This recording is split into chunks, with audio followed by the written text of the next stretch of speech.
So my fiance and I have been on the lookout for a kitten to accompany our 3-month-old kitten that we have already. We searched and searched until one day he said to me, "Let's look on Craigslist," so I did. We found the perfect one, but the only problem was it was 2.5 hours away from where we lived. I inquired about it at around 10:30 p.m. I know it was late, but almost immediately got a response.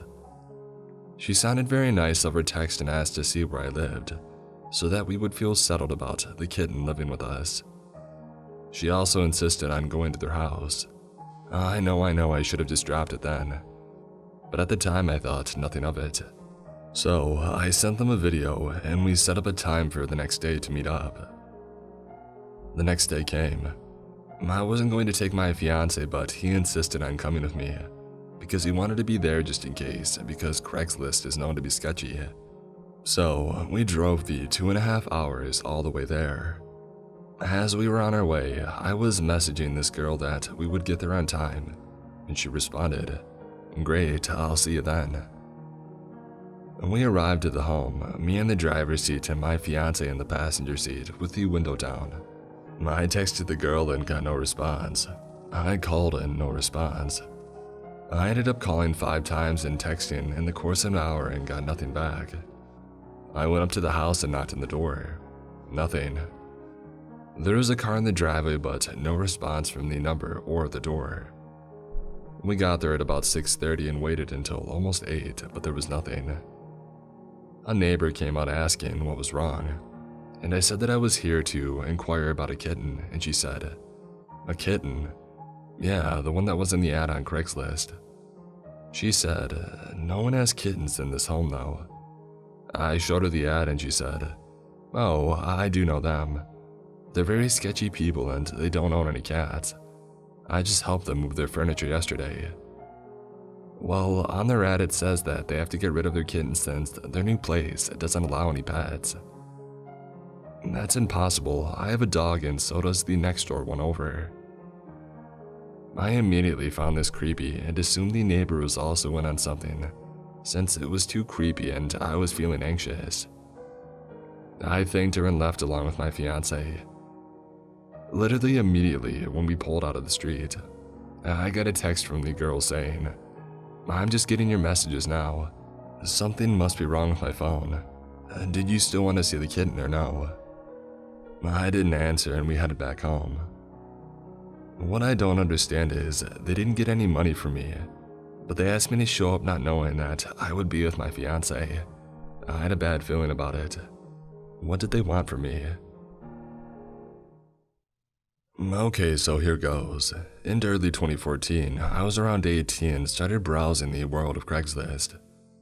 I responded to an ad in the personal section and started texting this woman.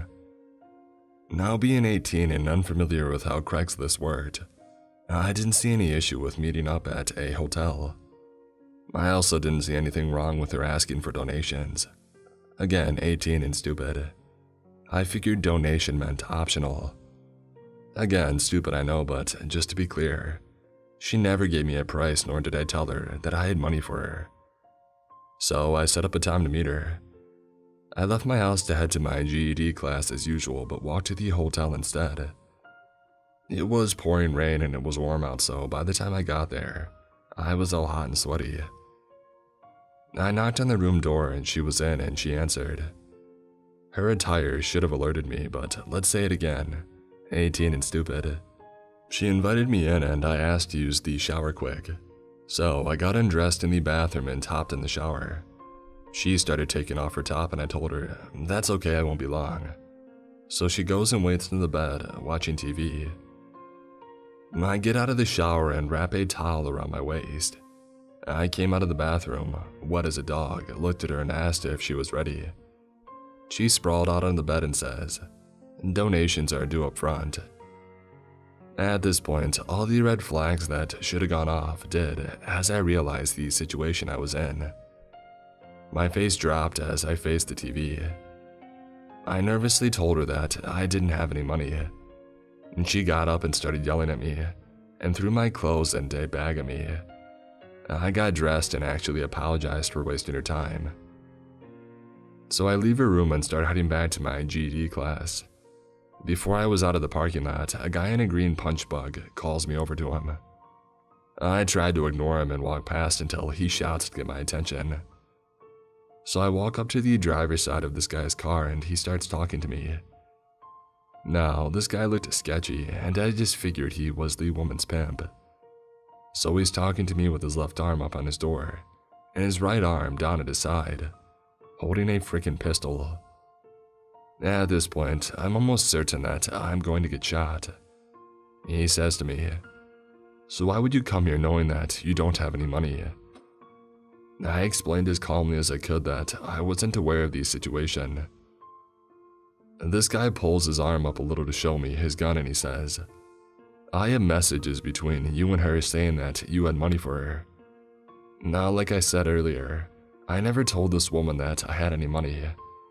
So this guy decides to lower his gun and says to me, "You're lucky you came to one of my girls. All the girls would have stabbed you with a broken pipe.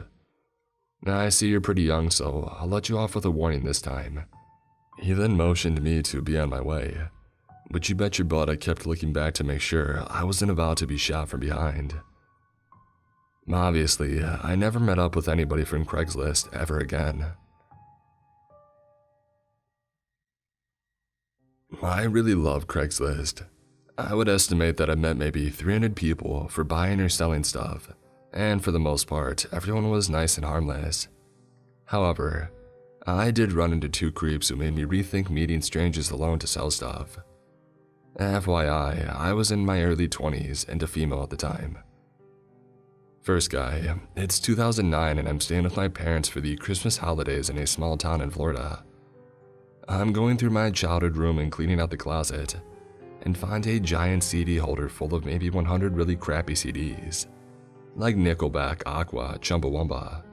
It's the 21st century, no one uses CDs anymore, so I figured that I'll try to sell these CDs on Craigslist.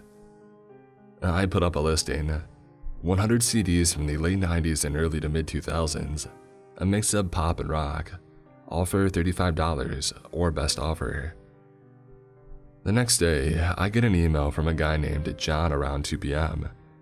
He said that he's in town temporarily and that he wants the CDs. He says that he could pick them up after dinner around 8 p.m.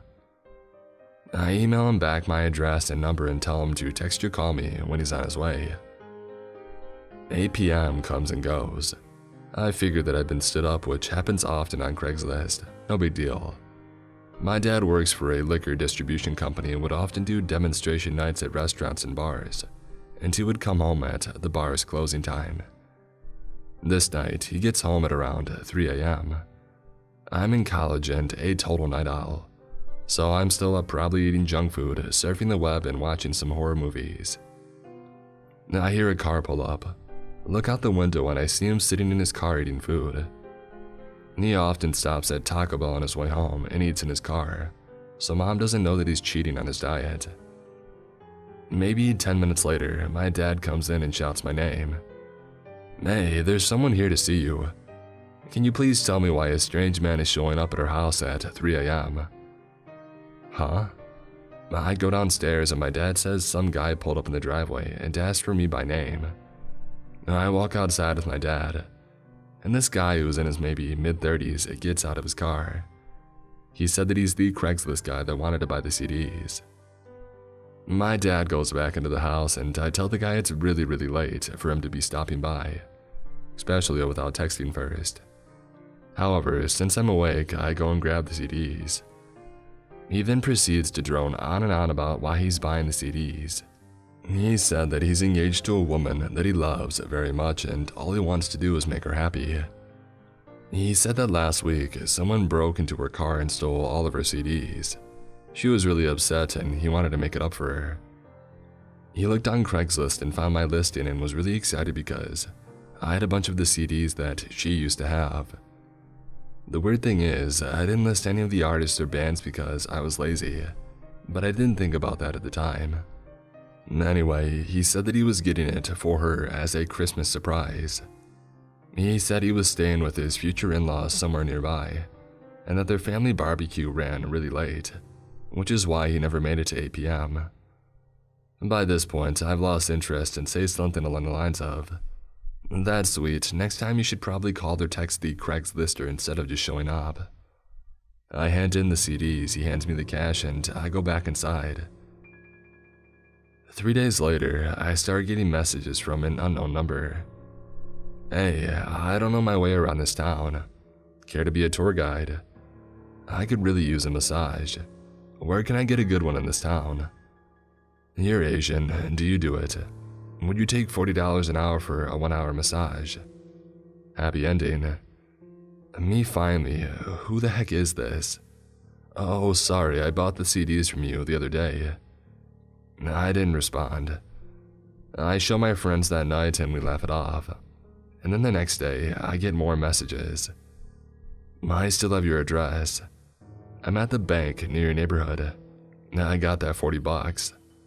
Only 3 minutes away. Are you home? Stop ignoring me. I'm almost there." I immediately ran downstairs to tell my dad and mom. It was nighttime, so we shut off all the lights outside and inside my house. My mom, little brother, and I went in my parents' room in the back of the house. My dad hid behind the curtains of the front bay window with a shovel in his hand. A few minutes later, I heard him run down the front hallway, fling the front door open and run outside. I heard some faint shouting, so we all walked out of the bathroom. By that time, my dad came back in with his shovel, his face red and his hair all disheveled. Apparently, the guy came driving down our street really slowly. My dad had recognized the car and went running outside with the shovel, yelling obscenities at the guy. The guy peeled off and never came back or texted me again. The second guy. I was moving from Florida to DC and was going to load up my car as much as I could with some stuff.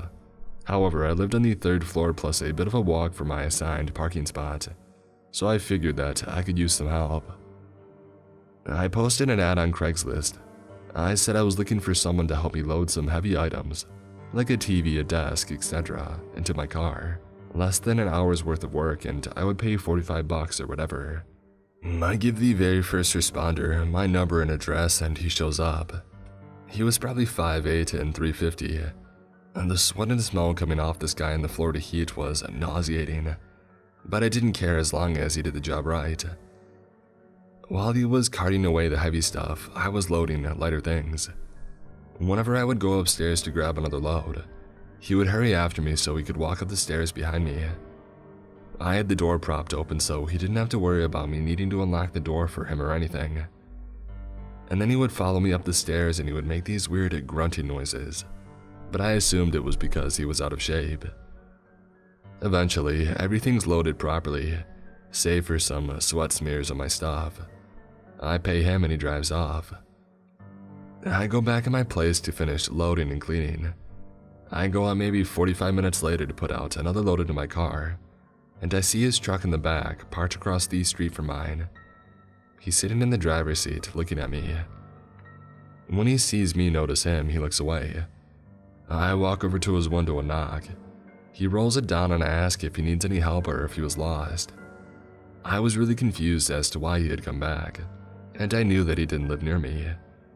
He didn't say anything, just rolled his window back up and drove off. Whatever.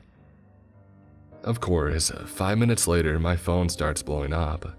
I don't recognize the number, so I don't answer the calls.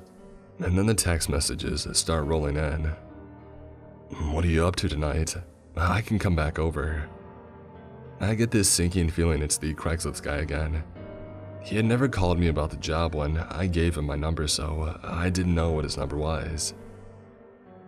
And then I realized he was looking at my dress the whole time when I was walking up the stairs. I immediately felt like a total idiot for wearing a dress that day.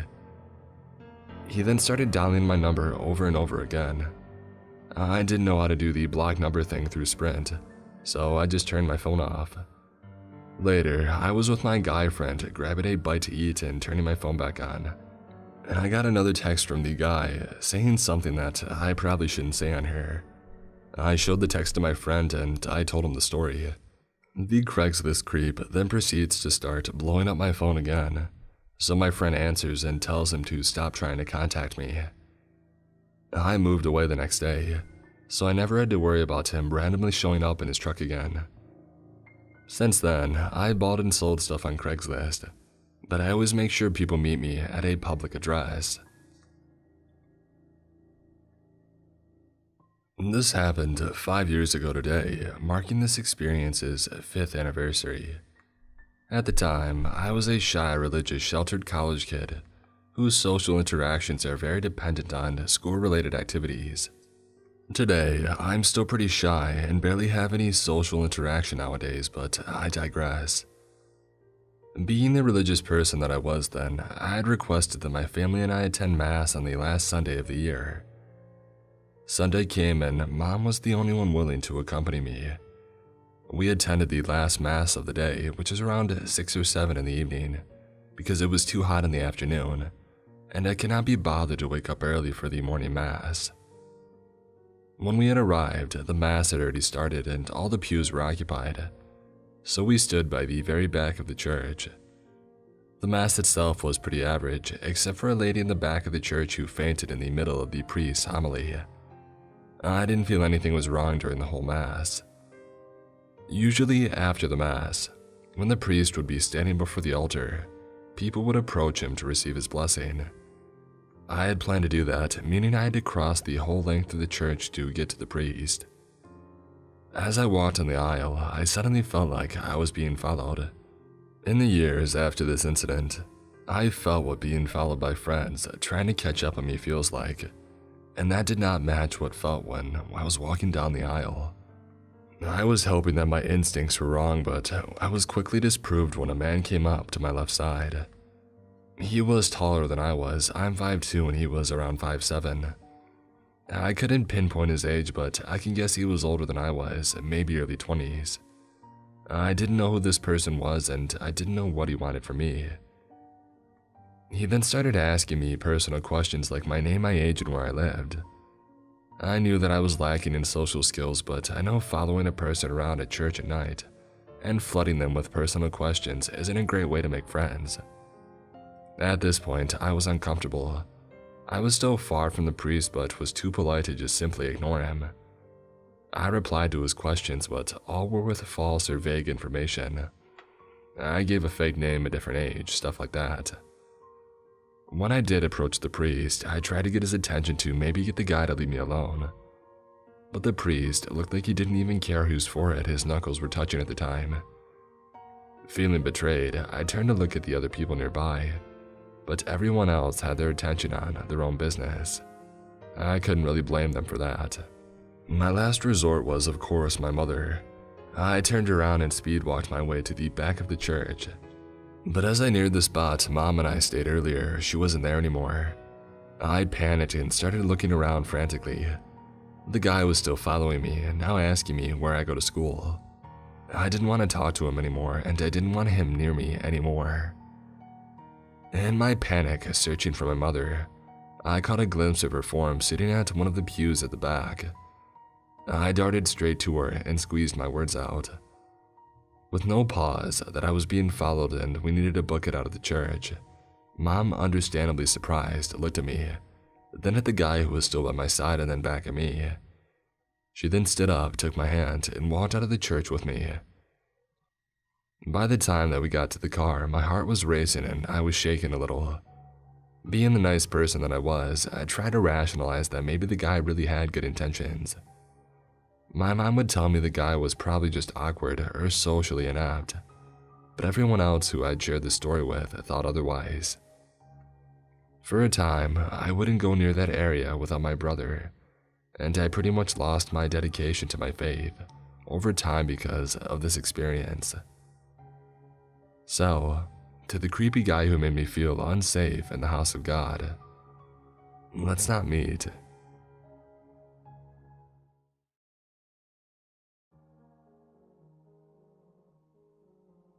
I'll give a little background about myself for my story. I'm a young gay male living in a medium-sized city. The dating scene is rather limited, and most gay people use apps or websites for meeting others for encounters or dates. I frequent websites and apps daily just to see if there's anyone new out there that I haven't already spoken to. Yet I rarely actually meet anyone from online. The fear of getting hurt or being robbed has always been in the back of my mind, so I generally just browse without ever actually meeting anybody. Around 6 months ago, while browsing Craigslist, I found an ad that seemed to be somewhat what I was looking for. The ad was by a man a little older than myself, who seemed to want the same things that I wanted. He wanted to meet up with a guy my age and get to know one over drinks, maybe a little cuddle session, and whatever else may follow, and not just a quickie kind of thing. After responding to the ad, the guy and I talked for about a month through texting without ever making plans of meeting. I finally got the confidence and asked if he wanted to meet. He agreed, and we decided that I would drive to his place, which was about 10 miles from me and out of the city limits. The day that we decided to meet, it was getting late, about 6 p.m. The sun was still somewhat out, but it was getting darker. I got in my car and drove out to the area where he lived. The guy texted me and said that he would be walking on the side of the road because he was coming back from visiting with a friend, and just asked that I pick him up to go back to his place. He told me before that he had 2 kids that lived with him, but that the kid's mother wasn't in the picture. He says that his kids were at a friend's house and he would be back later, so we would have the place to ourselves. While making my way to the guy's house, I saw him walking on the side of the road. He was holding a large speaker and covered in a hoodie, which seemed strange because it wasn't cold at all where we live. The road that we were on was very much outside the city lines, on a dirt road with random trailers set up every acre or so. I stopped the car and said something friendly like, "Hey stranger, need a ride?" He didn't smile. He just opened the door and got into my car without saying a word. I thought that this was odd because we literally spent a month having friendly chats, and I figured that he would act happy to see me, or at least not awkward about it. After picking him up and making my way to his house, he then tells me to turn around and go back to the main road. He wanted to get a blunt and some alcohol so that we could chill together. So, not thinking anything strange at this point, I agree and head back the other way. While on this long dirt road with no streetlights, he mentions that his power is out at his house and asked if that's okay with me. I was slightly thrown off by this, but I said, sure, as long as you have candles or something. He didn't say anything, just kept looking straight ahead like I never said anything. I then thought, what about your kids? How are children living in a house with no power? And so I asked him, and this is where things started to get very strange. He replied, "Oh, they're staying with my mom for a while. But he just told me a few days ago that his kids lived with him with no mother." And questions ran through my mind, but I didn't feel like I was in trouble yet. We arrived at the store and he got out with his face and head covered like he was hiding from somebody. This seemed strange. And then he got back in the car after making his purchase.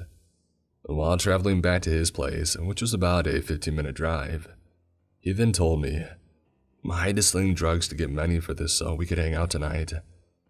I was very surprised and shocked when he randomly told me this.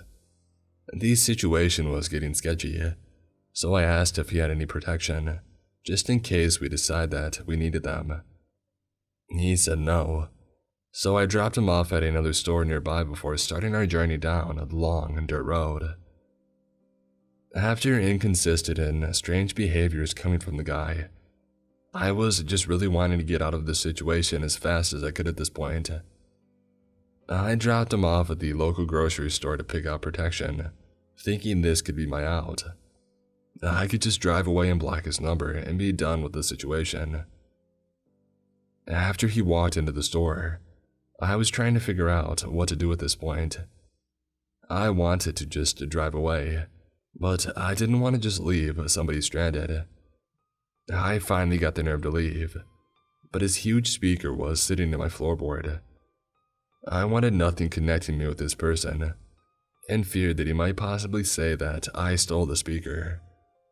So I got out of my car, ran to the passenger side, opened the door and started dragging the speaker from the car, and I heard, "What are you doing?" It was him, and he was right behind me. Fear ran through my body like I had been caught stealing something or lying about a bad grade to my parents. I told him, "Oh, I was going to move this to the back seat so you would have more room in the car." A quick save, and he seemed to have bought my horrible explanation. But now he's here in my car and my only out is gone. We're driving down the old, dark, dirt road, and all that's going through my mind is, how do I get out of this alive? I'm trying to catch him in another lie to see if this is actually happening or just my imagination, but I can't seem to get any information out of him. He just sits beside me, looking straight ahead, fidgeting with something in his pockets, as though he has a mission to complete, and I'm just here to bring it to him. After driving about 15 minutes down the dirt road, I noticed that there are no longer trailers. The road is pitch black, only lit up by my headlights. I then ask him if his place is coming up, because the navigation said it should be right here. He tells me, "Oh, the address that I gave you is an old business. My address doesn't show up on Google Maps for some reason." Red alert. I started panicking, just knowing that I was about to be robbed or killed in a few moments. I slowed the car down and just thought of anything that could get me out at this point. I told him that my best friend was waiting for me to get back to have drinks with her. I said that I didn't realize we would be driving so much and that it would take this long. I'm not sure if he bought the excuse or not, but I told him that I texted my friend the address he gave me so she would know how long I would be out, and when to expect me back for our planned night out. He seemed to trust my explanation, but was very irritated. He said to me, "Well, can't we just have a little car fun real quick right here? Nobody lives out here, so nobody will even see us." I said, "No, I'm sorry, my friend is going to be pissed and she's already called me when you were in the store." I told her that I would only be about 30 minutes and be back in time for drinks. I was ready to abandon my car at this point to be pulled out a knife or anything other than a gun. But luckily, he just kind of huffed, got out of my car and slammed the door, and started to put his head in the window to tell me something. I quickly hit the gas and turned the wheel, leaving nothing but a smoke cloud behind me. I couldn't see him in the rearview mirror due to the darkness of the night, but I imagine he might have been flipping me off or coughing from the dust plume made by my tires. After pulling myself together and realizing that I might have been the next Oprah story, I called my friend who wasn't waiting for me, my mom, my sister, everyone that I loved, and told them a slimmed version of the story that took place that night. I teared up a little thinking that I could have almost died, but I overcame that pretty quickly. When I got home that night, I decided to pull up the address he gave me. I noticed that about 2 miles down the road, there was one house sitting alone with no neighbors. The road was a dead end. I then used Google Street View and saw that the house was completely abandoned with no doors and dirty walls. I googled the actual address of that house and found that it was posted for sale about 5 years ago and was still on the market. I'm guessing nobody wants to purchase a possible drug house. My friends told me later that they imagined that he wanted to get me to the house and do whatever he wanted, since there is no traffic that far down the road. I'm sure it would take quite a while to find a body that went missing. After all of this, I vowed to never meet anyone from Craigslist ever again, unless it's in a police parking lot. I did vow to just never leave my house, but school and work have made that impossible. All in all, I'm okay with what happened, but it really brought to light what could happen when you least suspect it.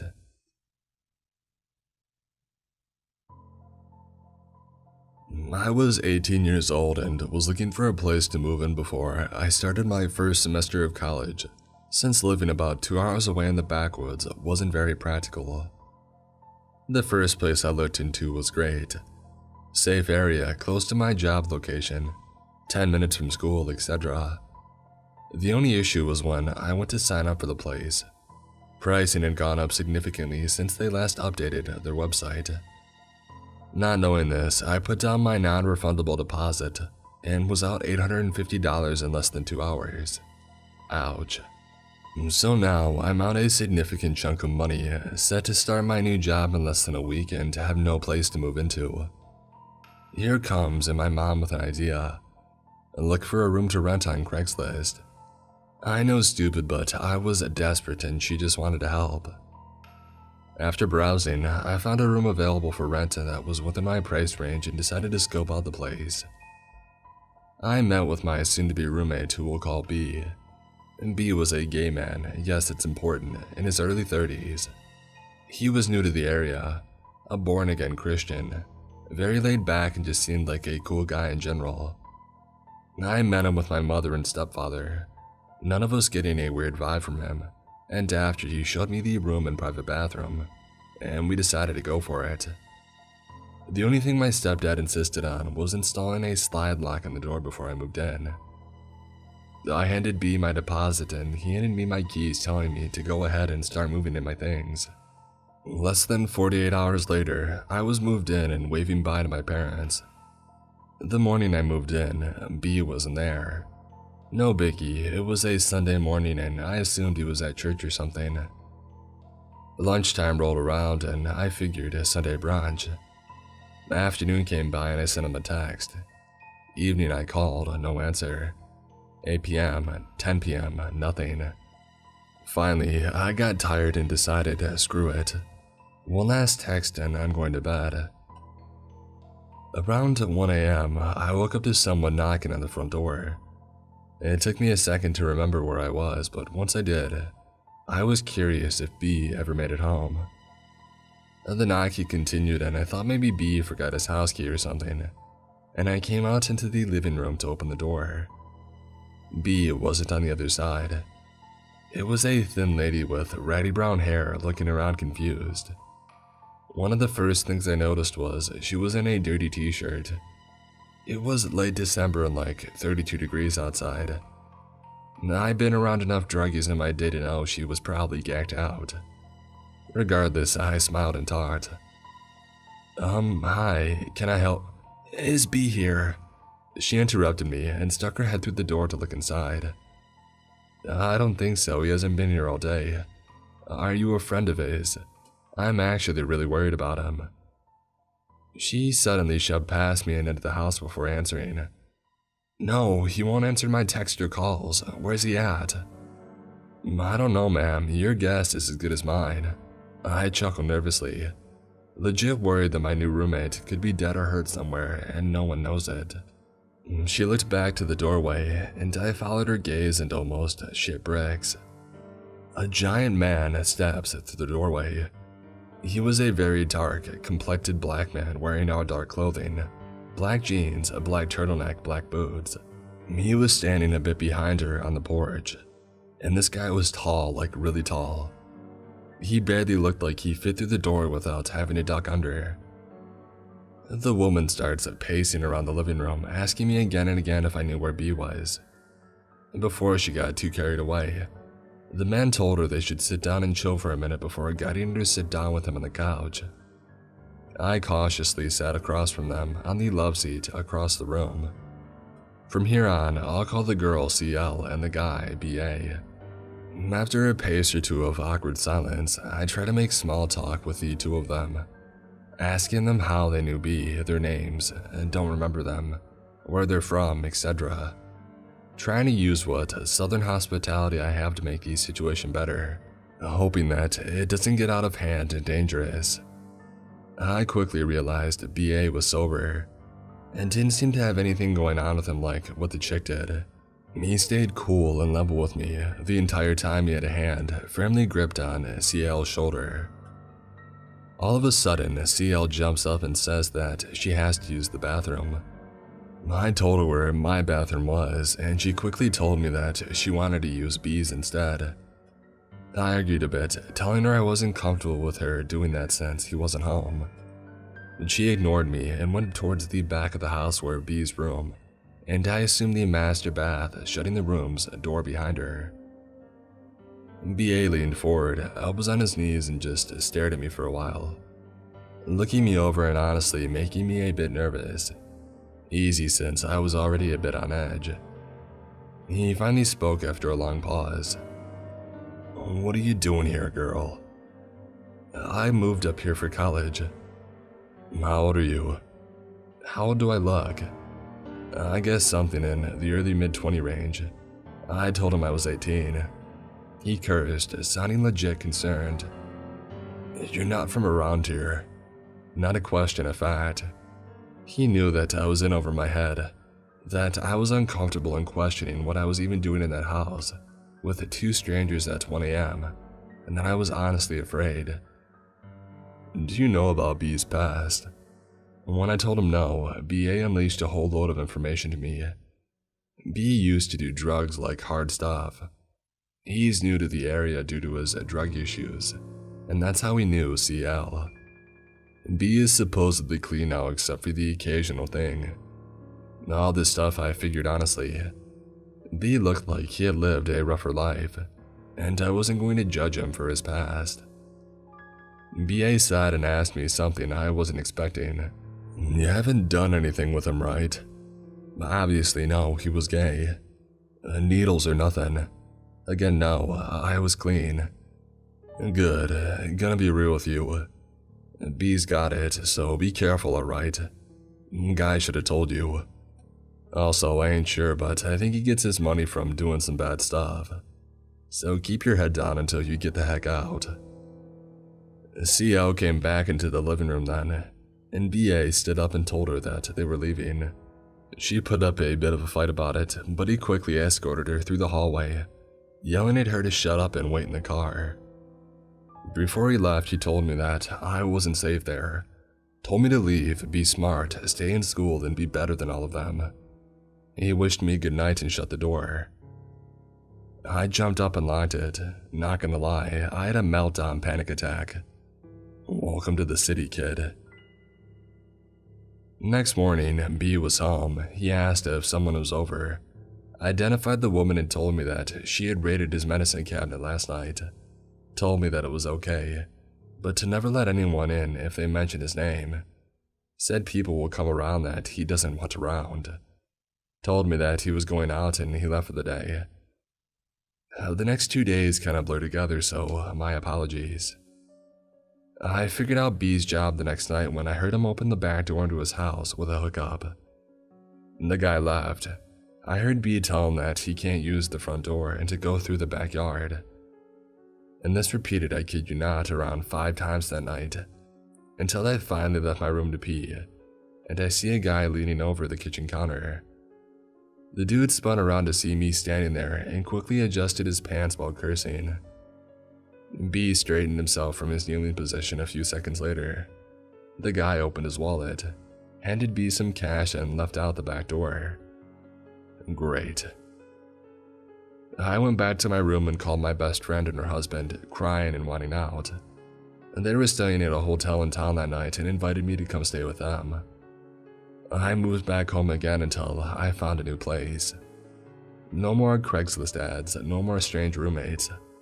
I was out another 800s from the B situation, and so I felt even more defeated. B knew what he was doing.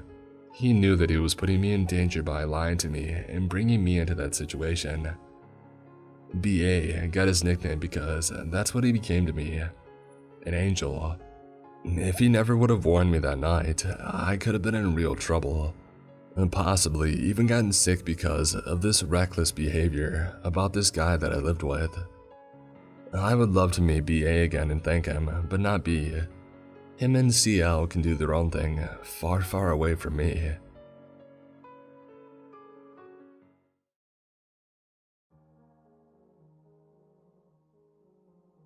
About 2 years ago, I moved into a new apartment. The walls were very thin, and because of the fire safety laws in my city, my bedroom had one window which led into the living room, and none with outside access. The window will be important later. It was 3 bedrooms, one for me, one for the master tenant, and one spare, which at the time was rented out by a pretty friendly guy. Well, the friendly guy had issues with his work visa and had to move back to Canada last minute, leaving us about 2 weeks to find another roommate. Our quickest and easiest option was Craigslist. Due to my work schedule, I had no part in the selection process, but I was content when the new roommate moved in a little later. He seemed a bit off but friendly. He was a very tall, large guy but pretty quiet, and not someone I wanted to go out of my way to hang out with, but I was okay to be around and be cordial with. About 2 weeks into his move-in, the master tenant left for Hawaii, leaving him and I alone in the home for a month-long duration of his stay. For the first few days, things are pretty normal. All of a sudden, about 4 days into the trip, I am woken up about 8 a.m. to a frantic knocking at my door. My roommate, we'll call him Kyle, is standing there when I open up, looking frazzled. He looked me dead in the eyes and said, "So, do you want to tell me what went on last night?" To which I was shocked and confused because I had come home from work at about 9 p.m. and immediately showered and went to bed. I explained this to him and he tells me that he heard me screaming and arguing with someone in my room, that he saw me in the side alley out the window, arguing with our landlord, whom I had never even seen at that point, that he heard people coming in and out of our house. I tell him no way, none of that ever happened. After staring at me for a little longer, he leaves and he doesn't bring it up again. The next morning, I wake up to the same thing. This time, he says that he saw me arguing with my boyfriend. I was single at the time. Had seen me talking with our other roommate, who's in Hawaii, and asking me for the badge number of the officer that I had spoken to, since he had apparently seen me talking to a bunch of police as well. This time, I get angry and more or less tell him to cut this crap out, because I'm not doing anything and I don't know what he's talking about. He gets a weird look on his face and says, "I think I had a seizure in my sleep. The next time it happens, call an ambulance." And he leaves for a bit, only to start knocking again about an hour later, and when I open up, Kyle repeats the exact same story verbatim. This happens once more before I tell him to leave me the heck alone and leave for work. I go to work as normal and I am reluctant to return that night, but I'm too tired to switch to an alternate location. Big mistake. About 1 a.m., I wake up to slamming doors. Kyle is pacing back and forth between his bedroom, the living room, and out the front door, walking in and out of each room, turning the lights on and off, mumbling angrily and slamming the doors. I can see his figure pacing back and forth through the frosted window in my room that leads to the living room. Since my room is dark, he can't see inside.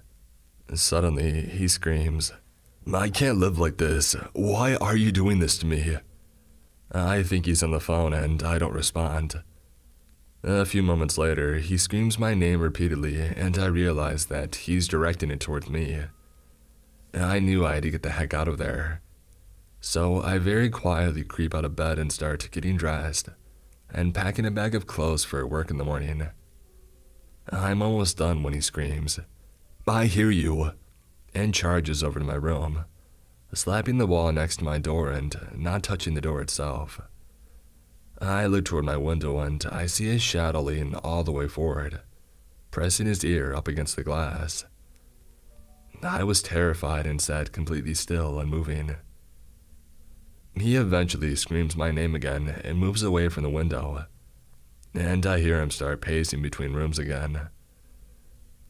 Now, my shoes are kept on a rack outside of my door, and not inside of my room, so I know that when I'm going to leave, I'm going to need to take a moment to put them on. I decide to wait until his pacing takes him out the front door again, at which time I plan to grab my shoes, put them on, and run. As I'm formulating this plan, the pacing stops. He screams, Do you want to fight about this? Come out right now and we'll fight, I swear to God.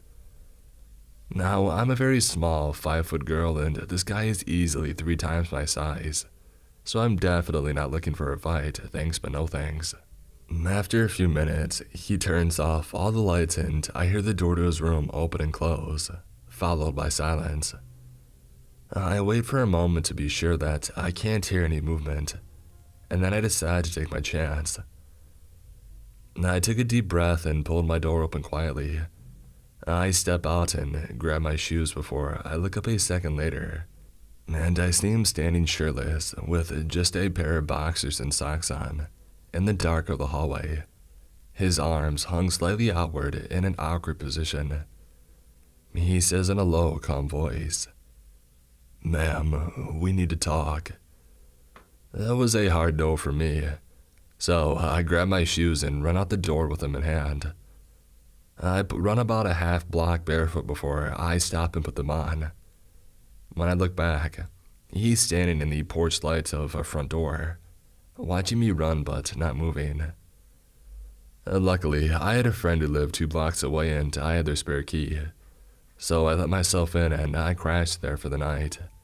And that's where I stayed for the next week or so while we worked things out with the master tenant, and Kyle agreed to move out within the week.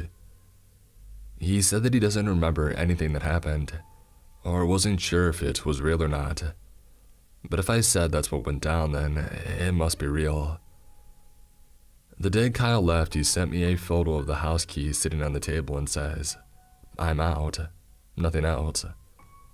I take a friend over there with me to scout it out and ensure that he actually left.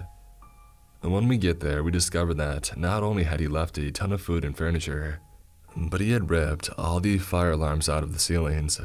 He had unscrewed and removed the deadbolt to the front door, and left them lined up neatly on the front table.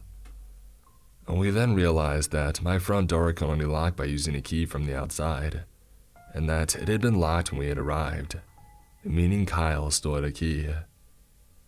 We called a locksmith immediately.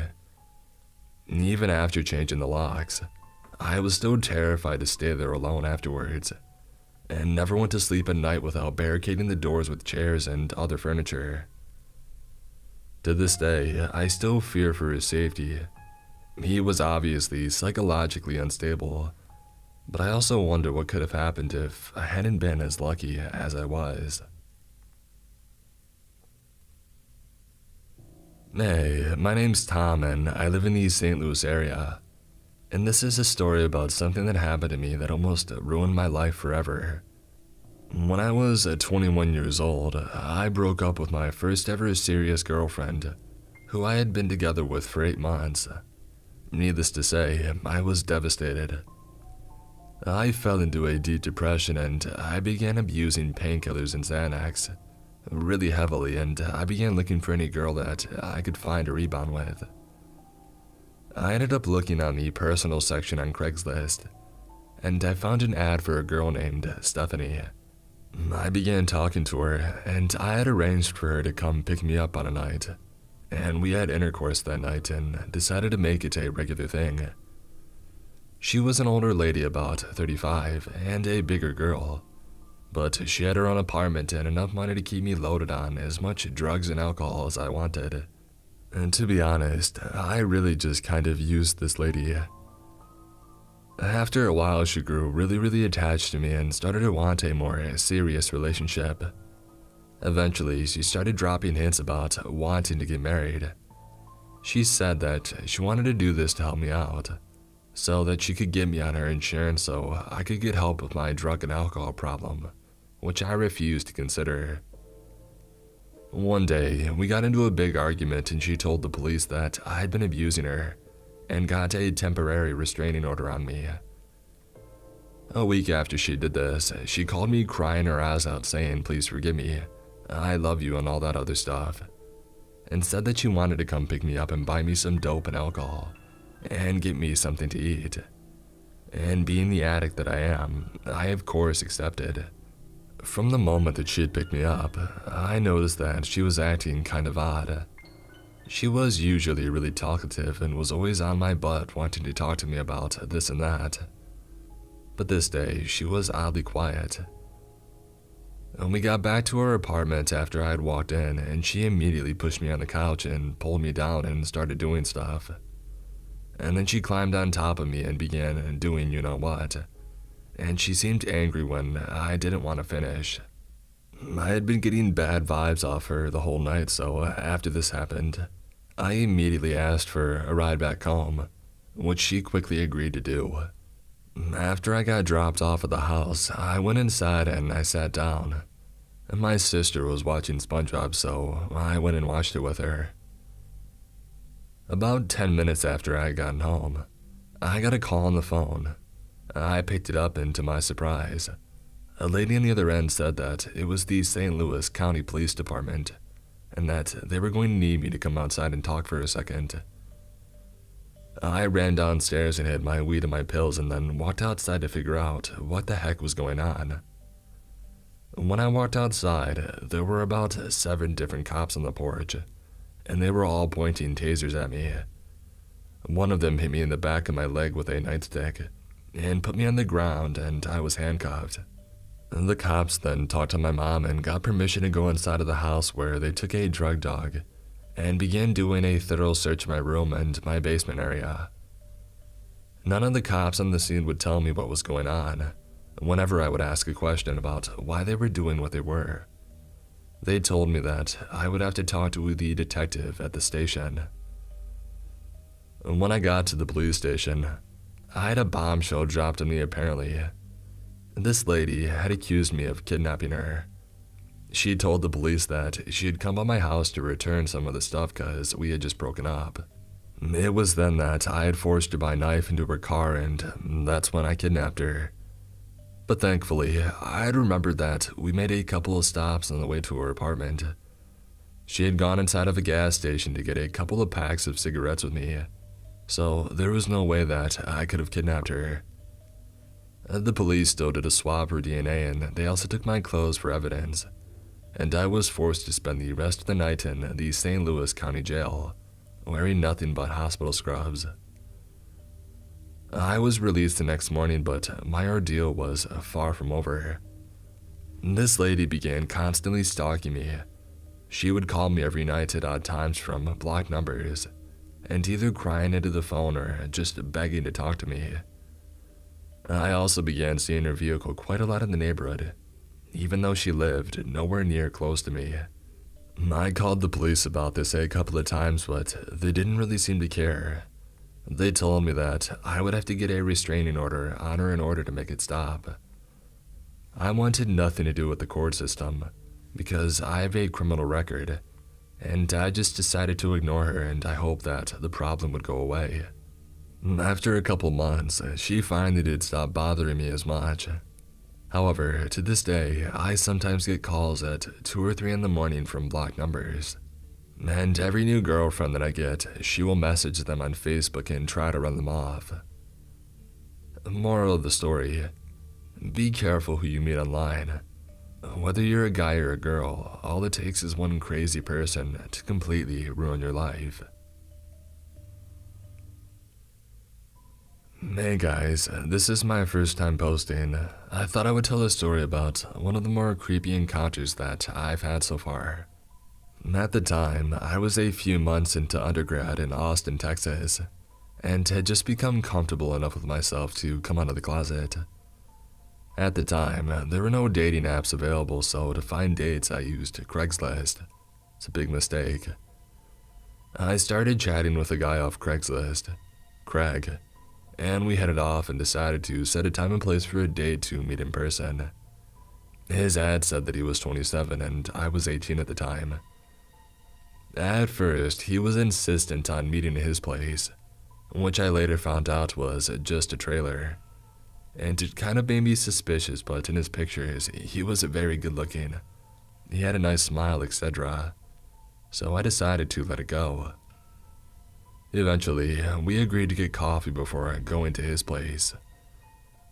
So, the day arrived and I went to get coffee, and I was pretty excited. I had shown my roommates pictures of Craig and talked about how I was looking forward to meeting him.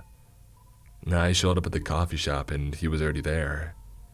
He actually did look like his picture, so that was a good start. We got coffee and ended up chatting for several hours before he asked whether I wanted to go back to his place. Luckily, my roommate called to check up on me, and it also happened that he was stranded because his car had broken down. So I told Craig that I would take my friend back home before heading over to his place. Well, by the time that I picked up my friend, etc., Craig was no longer answering his phone or text messages or anything. And when he finally answered, he accused me of making up some excuse so I wouldn't have to go back to his place. And basically, he was very angry and annoyed despite our great conversation earlier. I was a bit bummed, but basically didn't think of him again until years later, when my old roommate sent me a link for a news article about Craig. Apparently, he had been running a kidnapping operation using boys that he would lure through his good looks and promises. I can only imagine what would have happened to me if I had gone back to his trailer with him that day.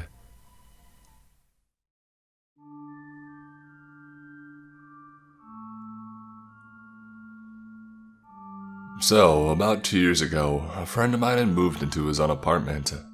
The sofa that was in it was old and worn, so he decided that he would try and find one in better condition. He asked me to help him look for one as my dad had a van and we would need to use that to transport the sofa. So we went on Craigslist to have a look at what other people had for sale. We came across one ad that stated a 3-seater cream leather sofa, great condition, free to first viewer. There was a picture of it and it looked in perfect condition. Now the ads had been up for a week, so we thought that maybe it was gone already, and that they just hadn't taken the ad down yet. So my friend contacted the seller and nearly instantly got a reply saying that they still had the sofa, and it was available if we could collect it. I was a bit wary that it was still available. I mean, a free sofa in perfect condition that had been up for a week and nobody has taken it yet. We thought that there was maybe something wrong with it that could only be noticed when viewing the sofa in person, and it was probably hidden during the pictures. It was a weekend and we had no plans, so we decided that we would go and check out the sofa. My friend contacted the seller back and organized a time and place to meet up. They decided on a local McDonald's car park at 9 p.m., as the seller said that he was in work until 8 p.m., and he would need time to get ready after work. The seller said that he would be driving a green Honda Accord with a trailer. So we pulled up to the McDonald's car park at about 8:50 p.m. There were loads of people around, so we had no reason to think that we would be in danger or anything. At about 8:55, my friend got a text saying that the seller was about 15 minutes away, and they asked him to describe what vehicle we were in. So he described the van that we were in to him. About 5 minutes after he had texted the seller what vehicle we were in, an overweight man around 50 years old with a gray scruffy beard and greasy hair approached the driver's side window of the van, which was my side and I was driving the van. He was wearing a plain white t-shirt with looked like food stains all over it, with black jeans with holes torn in them and dried mud stains all over them, along with a pair of black steel-toe cap boots also covered in dried mud. He knocked on my window, so I rolled it down a bit. "You boys here for the sofa?" he said in a gravelly voice. It sounded like he needed to cough, but he couldn't get it out. Yeah, I said to him. "Rob's car is broken down just on the road and his phone batteries died. I was with him and I walked up to get you guys. He's with the car waiting for AA, but you can come down and collect the sofa off of him." Me and my friend looked at each other unsure of what to think. "Can I get in the van and we'll go back to Rob together?" the guy asked. "How far down the road is he?" I asked before he replied. "Oh, not too far, but I need to show you where to go." At this stage, my friend pretended to get a phone call. "Hello? Yes." No, wait, really. We'll be right there," he said before pretending to hang up his phone. He looked at me and said, "Hey, we gotta go. My dad needs us to help him with his flat tire." I nodded, knowing that it was a fake call for us to get the heck away from this creepy guy. Hey, we gotta go now, but we'll contact you tomorrow about the sofa. The guy just stared at us as I rolled up my window and started to drive away. Me and my friend looked at each other. That was creepy. I got bad vibes off that guy, my friend said. Definitely, I replied to him. We decided to drive around the back of the car park to see if we could find out if the guy was up to something or not. We could see him standing in the same spot where we had left him, and he was on the phone.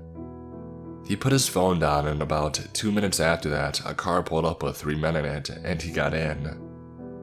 My friend's phone started ringing, and it was the number of Rob, the guy who was supposedly giving away the sofa. He answered. Hey, can you meet tomorrow? I can hold on to the sofa for you until then. As he was on the phone, I noticed one of the men in the car that had collected the creepy guy was also on the phone. My friend told Rob that he would contact him tomorrow, and that he was busy and he couldn't talk right now. At the same time that my friend hung up the phone, the guy who was in the car also finished his phone call. At this point, I explained that to my friend that there was probably no car that had broken down, and that creepy guy was trying to lure us somewhere, so the guys in the car could do God knows what to us. We drove home, my friends blocked the number of Rob, and we never heard from them again. We reported the ad and it was removed the next day. About 2 years ago, I moved into a new apartment. The walls were very thin, and because of the fire safety laws in my city, my bedroom had one window which led into the living room, and none with outside access. The window will be important later. It was 3 bedrooms, one for me, one for the master tenant, and one spare, which at the time was rented out to a pretty friendly guy. Well, the friendly guy had issues with his work visa, and had to move back to Canada last minute, leaving us about 2 weeks to find another roommate. Our quickest and easiest option was Craigslist. Due to my work schedule, I had no part in the selection process, but was content when the new roommate moved in a little bit later. He seemed a bit off, but friendly. He was a very tall, large guy, but pretty quiet, and not someone that I wanted to go out of my way to hang with, but was okay to be around and be cordial with. About 2 weeks into his move-in, the master tenant left for Hawaii, leaving him and I alone in the home for the month-long duration of his stay. For the first few days, things were normal. All of a sudden, about 4 days into the trip, I'm woken up at about 8 a.m. to a frantic knocking at my door. Roommate, we'll call him Kyle, is standing there when I open it, looking frazzled. He looks me dead in the eye and says, "So, do you want to tell me about what happened last night?" To which I was shocked and confused, because I had come home from work at about 9 p.m. and immediately showered and went to bed. I explain this to him and he tells me that he heard me screaming and arguing with someone in my room, and that he saw me in the side alley of the window, arguing with our landlord, whom I had never even seen at that point, and that he heard people coming in and out of our house. I tell him no way, none of that ever happened. After staring at me for a little longer, he leaves and he doesn't bring it up again. The next morning, I wake up to the same thing. This time, he says that he saw me arguing with my boyfriend. I was single at the time. He had seen me talking with our other roommate, who's in Hawaii, and asked me for a badge number of the officer that I had spoken to, since he had apparently seen me talking to a bunch of police as well. This time, I get angry and more or less tell him to cut this out, because I'm not doing anything and I don't know what he's talking about. He gets a weird look on his face and says, "I think I had a seizure in my sleep. The next time it happens, I'll call an ambulance." And then he leaves for a bit, only to start knocking again about an hour later. And when I open up, Kyle repeats the exact same story verbatim.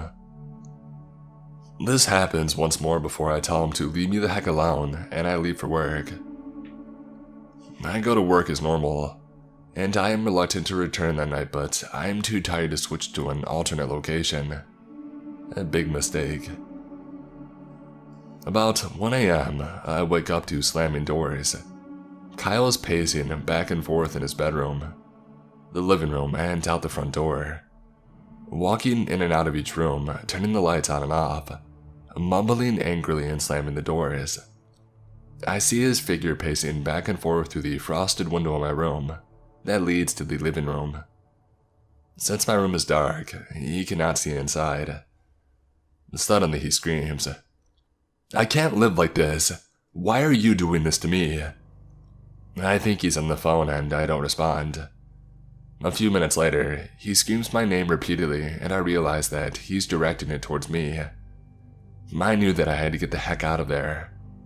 So I very quietly creep out of bed and start getting dressed and packing a bag of clothes for work in the morning. I'm almost done when he screams, "I hear you," and he charges over to my room, slapping the wall next to my door but not touching the door itself. I look towards my window and see his shadow lean all the way forward, pressing his ear against the glass. I was terrified and I sat completely still, unmoving. He eventually screams my name again and moves away from the window, and I hear him start pacing between rooms again. Now, my shoes are kept on a rack outside of my door, and not inside my room. So I know that when I leave, I'm going to need to take a moment to put them on. I decide to wait until his pacing takes him out of the front door again, at which time I plan to grab my shoes, put them on, and run. As I'm formulating this plan, the pacing stops. He screams, "Do you want to fight about this? Come out right now and we'll fight, I swear to God." I'm a very small 5-foot girl and this guy is easily 3 times my size, so I'm definitely not looking for a fight, thanks. After a few minutes, he turns off all the lights, and I hear the door to his room open and close, followed by silence. I wait for a moment to be sure that I can't hear any movement, and then decide to take my chance. I took a breath and I pulled my door open quickly. I step out and I grab my shoes before I look up a second later, and see him standing shirtless, with just a pair of boxers and socks on, in the dark of the hallway. His arms hung slightly outward in an awkward position. He says in a low, calm voice, "Ma'am, we need to talk." This was a hard no for me, so I grab my shoes and I run out the door with them in hand. I run about half a block barefoot before I stop to put them on. When I look back, he's standing in the porch light of our front door, watching me run but not moving. Luckily, I had a friend who lived 2 blocks away and I had their spare key, so I let myself in and I crashed there for the night. And that's where I stayed for the next week or so while we worked things out with the master tenant, and Kyle agreed to move out within the week. He said he doesn't remember anything that happened, or wasn't sure if it was real or not, but if I said that's what went down, then it must be real. The day that Kyle left, he sent me a photo of the house key sitting on the table and says, "I'm out, nothing else." I take a friend over there with me to scout it out and to ensure that he actually did leave. When we get there, we discover that not only had he left a ton of food and furniture, but he had ripped all the fire alarms out of the ceilings. He had unscrewed and removed the deadbolt to the front door, and left them lined up neatly on the front table. We then realized that my front door can only lock by using a key from the outside, and it had been locked when we had arrived, meaning Kyle still had a key. We called a locksmith immediately. Even after changing the locks, I was still terrified to stay there alone afterwards, and I never went to sleep at night without barricading the doors with chairs and other furniture. To this day, I still fear for his safety. He was obviously psychologically unstable, but also wonder what could have happened if I hadn't been as lucky as I was.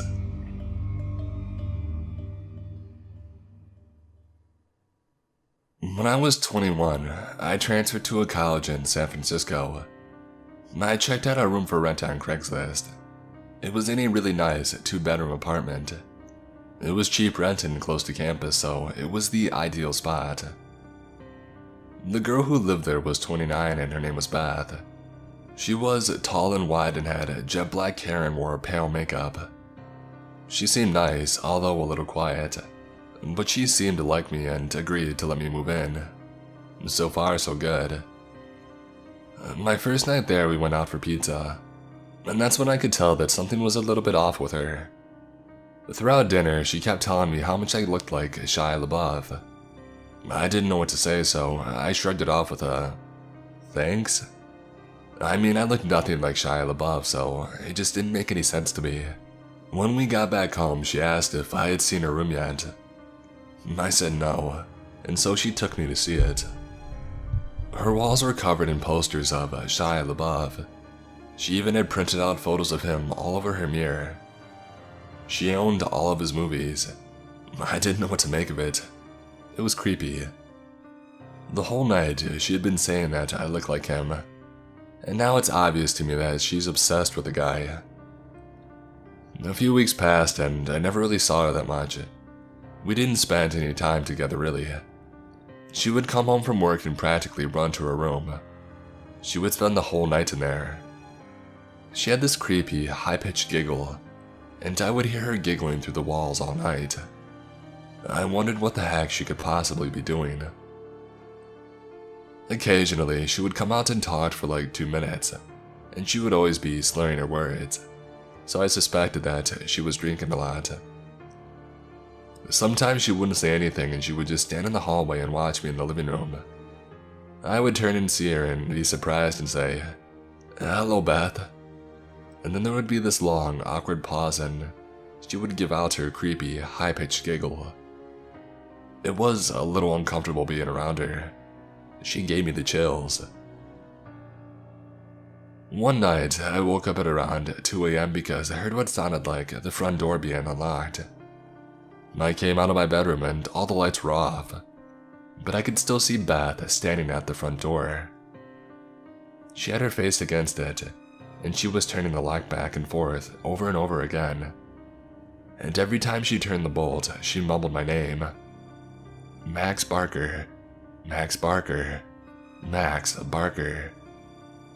Seeing her standing in the dark and mumbling my name really freaked me out. And it doesn't help that she kinda looked like a bigger version of the girl from The Ring. I just quietly went back to my room and I tried to sleep. One night, I was watching Gladiator and she stumbled out of her room and turned on the living room light, forcing me to pause the movie, which was annoying. She then asked me if I wanted to hear about her ex-boyfriend.